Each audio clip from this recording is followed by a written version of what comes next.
Hey guys, welcome back to the channel. It's a new angle, I know. We're still up in the office, but, we're up in the office, but we're on the other side of the office. My built-in bookshelves are right over there. They're looking good. They're not quite there yet. One's almost there, but half the office is still kind of a mess. So I've started hanging some of my nerdy stuff on the wall. This, what you can't see, is this is the new map of Gotham City. So it is nerdy stuff up on the wall behind me.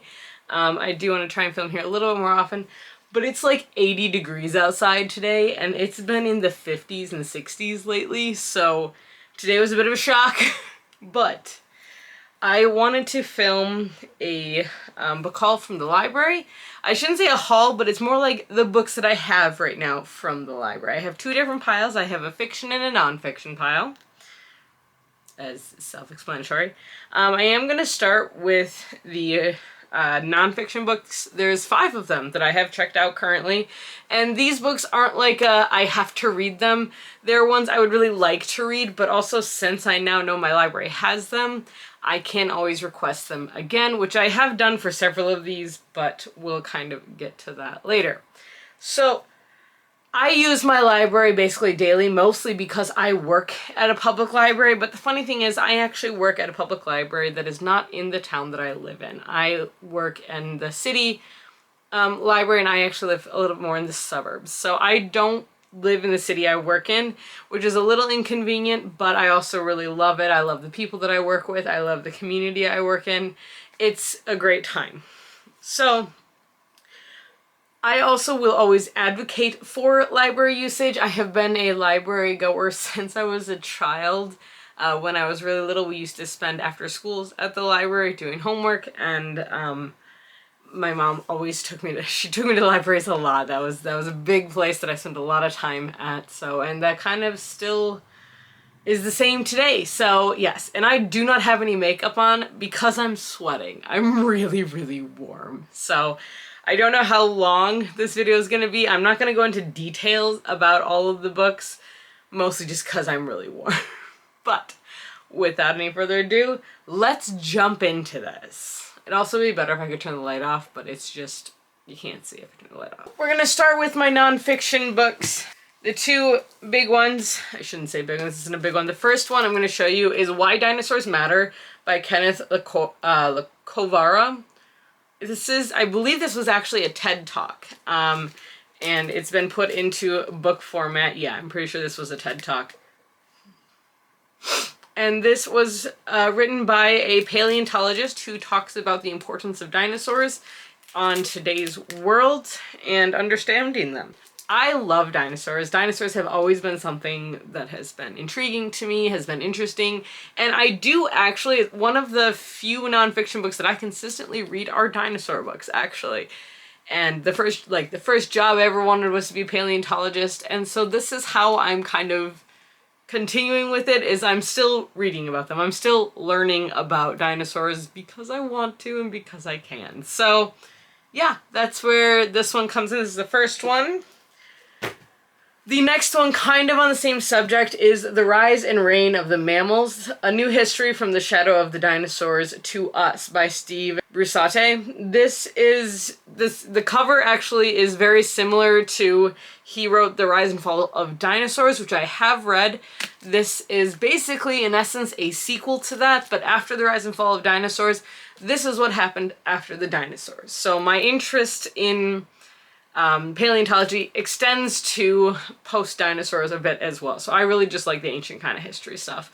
That's what I have always found fascinating, and something that I probably will always find a bit fascinating. So yes, and I just finished, I finished reading Bring Back the King not too long ago, and it reignited my interest in some of the more prehistoric history. So I've been trying to dive a little bit more into it. This one, as much as I have the physical copy, I have it mostly for the pictures that are inside of it. Like, they have like diagrams and they have pictures of exhibits and such. So these kinds of things are the reason that I have the physical book. But for this type of book, I do better with an audiobook personally, so I probably will try and pick up the audiobook at some point anyways. I believe I own the audiobook for The Rise and Fall of Dinosaurs. I believe so. but I think my library still might have it. I don't know. I'll have to see if it's out or not yet. All right, the next 3 books that I have for nonfiction are more like instructional books, if you will. First off, I have the Homesteader's Herbal Companion.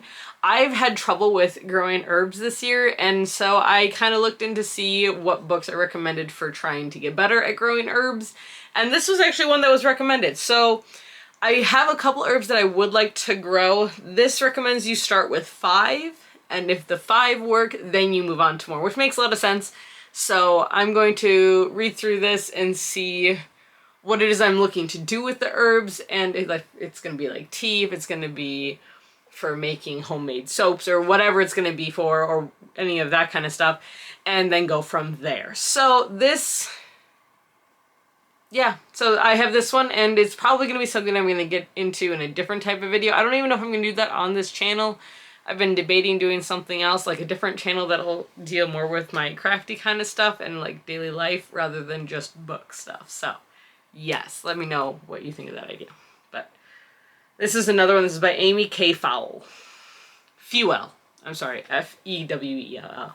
Next, in case you haven't noticed, I've been getting into cross-stitch again lately, and so I've been picking up some cross-stitch books from work. This is the first one I've actually checked out, and this is Cross-Stitch for the Earth, 20 Designs to Cherish by Emma Congdon. And this has a lot of, actually they're all shown right here. These are all of the designs in this book. They're all like unplug and go outside, enjoy the little things, pardon the weeds, we're feeding the bees kind of thing. So very green, very nature-centric. And I do have a couple of these that I would like to try. If I don't do it all the way, it's good for some of the background things for like making mountains and eagles and that kind of stuff, and trees, and, like the bears. That'd be kind of fun. So yes, it's kind of nice. You can get all sorts of types of books at your library. And one of the other ones that kind of goes along with this is I got a book for making crepe paper flowers, a beginner's guide to making and arranging beautiful blooms, by Leah Griffith. So this book comes into play because for my wedding that's going to be in October, I am making the flowers. We have some severe flower allergies in my family, and since we're going to have a slightly book-themed wedding, I figured making paper flowers was a good way to go. So we're going to give it a shot, see how it goes. If it spectacularly fails, I do have backup plans, but I need to get started on this. The wedding is like 4 months away, so 5 months away. 4 months. 4 months away, jeez. And I need to get going on that, so that is something that I really need to work on. So those are the nonfiction books that I have out right now. Now we're gonna move into the fiction ones. I have an assortment of fantasy, thrillers, and romance, basically, is what I have out right now. So let's get right into those. In no particular order other than how I picked them up. We've got Into the Woods by Jenny Holiday. This is the author of Canadian Boyfriend. She is also going to be at Romance Con, I believe. Like 99% sure about that one. I just looked at the list not long ago. And this is a summer camp romance between a grumpy rock star and a cynical dance instructor. An enemies to lovers romance. It's a little bit thicker than I thought it was going to be, I'm not going to lie. But I really did enjoy, I read most of Canadian Boyfriend and I really liked it. So I'm going to give this a shot and see what I end up thinking about it. The next one I have is Close Your Eyes and Count to 10 by Lisa Unger. This is actually really high up on my priority list to read. This is a relatively new book. It came out at the beginning of the year. And this, I believe, is like oh, here we go. It's an extreme game of hide and seek turns deadly. And here we go. I just love this description. This is what caught me. Charismatic daredevil and extreme adventurer Maverick Dillon invites you to the ultimate game of hide and seek. But as the players gather on Falco Island, the event quickly spirals into a chilling test of survival. A storm rages as a deadly threat stalks the contestants, turning the challenge into something far more sinister than the social media stunt it was intended to be. This kind of, to me, felt a bit like And Then There Were None, but make it hide and seek instead. I haven't read anything by Lisa Unger, but I've heard pretty good things about her stuff, so I'm intrigued to read something by her. All right, the next book I have is Bad Tourists by Caro Carver. I don't remember a lot about this one, I'm not gonna lie. It's from last year, and I believe it's about some middle-aged women who are restarting their lives, which relate to, and they're on vacation together, but a body ends up on the beach.